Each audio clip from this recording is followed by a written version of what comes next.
Hello, my friend. How are you? And thank you for having me on your show. With regards to football in Sudan and why it hasn't been given much coverage around Africa, I think it returns to to the media within the country. I think we don't have much journalists covering the sport on a continental basis or on a worldwide basis. It's mainly local newspapers, local radio stations, so that doesn't reflect any information or any coverage outside of Sudan. And I think this is the main problem, and this is what I've been working on myself, trying to promote Sudanese football to the African continent and to other countries, so other people can know what is going on. So I think it's down to the media in the country. It comes from wealthy people taking over the big clubs in Sudan and investing money in the clubs, in transfers, in different infrastructures. We have Al-Hilal at the moment in Sudan with a really rich president, Ashraf al-Cardinal, who has invested a lot of money in the infrastructure of the club. They have built a new hotel that holds the name of the club. They invest a lot of money in transfers. So I think it mainly comes from wealthy people taking over the clubs. In terms of sponsorships and these kind of things, there's not many money coming from outside of Sudan or from other investors. It's mainly wealthy people within Sudan of Sudanese nationality taking over and investing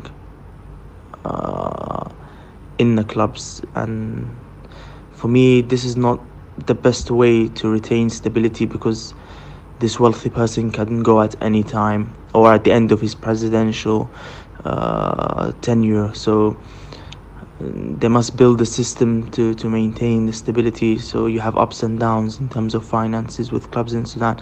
At the moment, Al-Merreikh are suffering financially because their president Jamal Al-Wali left recently. So I think more should be done to improve the system in terms of finance.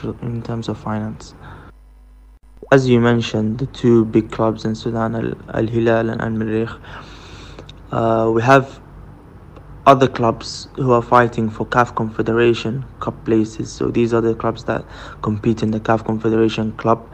You have Khartoum Al-Watani, you have Ahli Shandi, as you mentioned, and you have Hilal Al-Ubayyid. These three teams usually compete for the two places in the CAF Confederation Cup.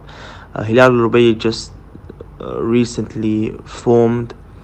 They were also taken over and given big finances by the minister of the region, whose name is Ahmed Haroun. He had invested in the club, and they have managed to compete for the top four in the recent 2 years, and this year they are in the CAF Confederation Cup. In regards to other clubs, you have Al-Ahli Khartoum, you have Hayy Al-Arab Bur Sudan. As you said, they differ. Every club is representing a region in Sudan. So you have Wad Hashim Sinnar representing Sinnar. You have Al-Amal Adbara and Ahli Adbara. They are representing the region of Adbara, two clubs. So in the league at the moment, there are 18 teams. You have one or two from every region in the country. So you have Ahli Marawi, who are representing Marawi at the moment. They just recently promoted. So this is how it is in Sudan, and mainly in terms of finances, they're either given money by the region itself, the minister in the region, or the people behind the club. They support the club financially. Even the people of the region sometimes support the club. So each club is supported by its region, by its people, by the people in charge of the region, and this is how they manage to compete. Some clubs do get some sponsorship deals here and there, but this is the reason why they are able to compete. They're able to bring foreign players into Sudan. Like for example, in every team there is probably a Nigerian player. Like literally every team probably has a Nigerian player playing for them, even in the second division. So they are doing well, I think. This overall, in terms of finances, it could be better, but as long as they are managing to compete, this is what is important.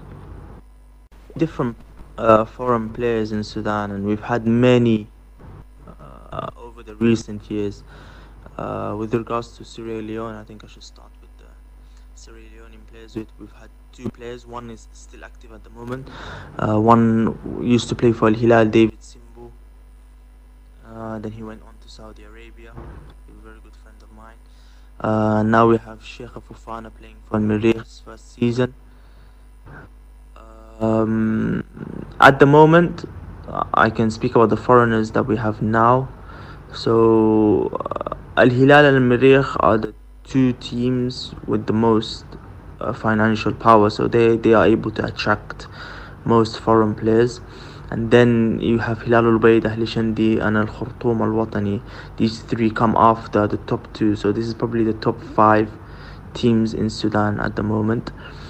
With regards to Al-Hilal, they have a Nigerian player who used to play for Kano Pillars in Nigeria. His name is Aziz Jabwale. They have a player they bought in from the Brazilian league. His name is Giovanni Maranhão. He's a Brazilian player. He was bought in by a Brazilian coach who is the coach of Al-Hilal at the moment, Sergio Farias. He has a Brazilian assistant as well as a Brazilian fitness coach as well as a Brazilian goalkeeper coach. So it's a whole team working together, coaching Al-Hilal at the moment.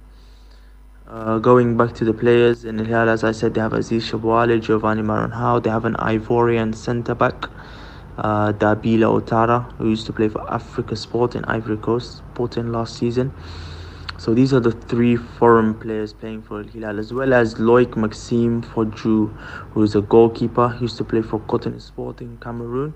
He was given the Sudanese nationality as well, so he's not counted as a foreigner on paper, because in Sudan you're only allowed to have three foreign players.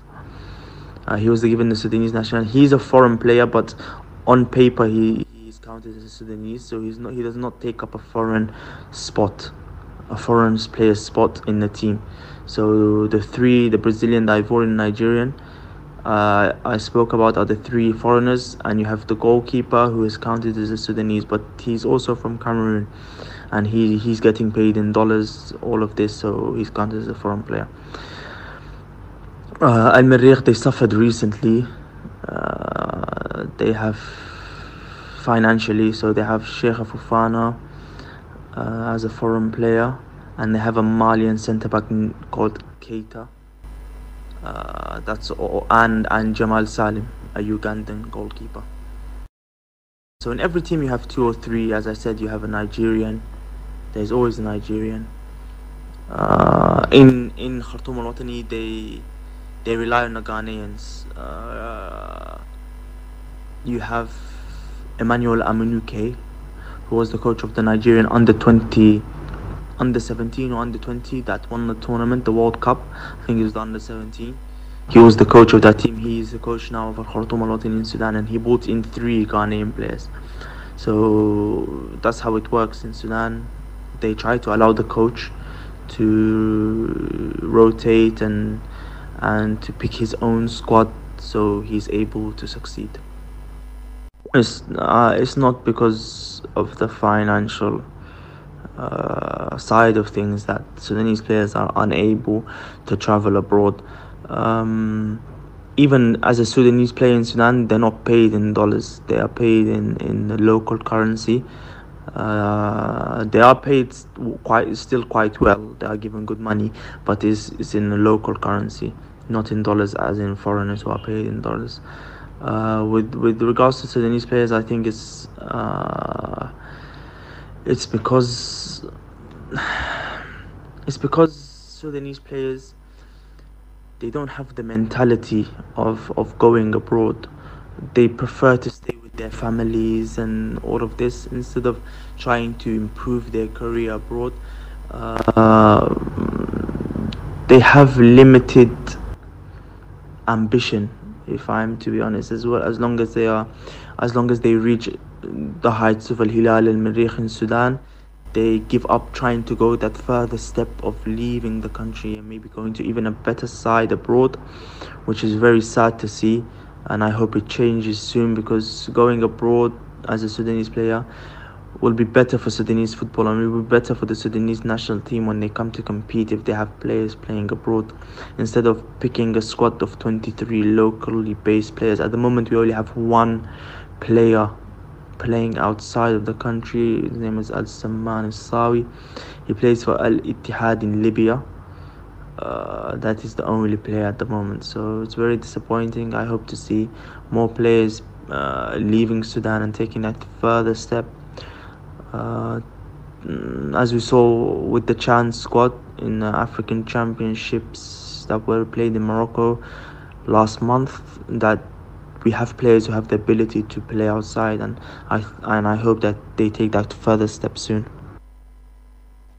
Of infrastructure, I think at the moment probably Al-Hilal in Sudan has probably one of the best infrastructures for a club in Africa. They have first of all renovated their stadium to now hold around 55,000 supporters. This is their own stadium, it belongs to the club. They have their own hotel named Al-Hilal Hotel. They have their own hospital named Al-Hilal Hospital. They have their own club channel at the moment, which is working well. Their own club radio, Al-Hilal Radio. This is all within the borders of the club, which is in Durman. They have their own gym, their own swimming pool, their own many things have been done recently with the club, and I think this is rare to see in Africa, for a club to have such a sport complex like this, which is amazing to see for a club in Sudan.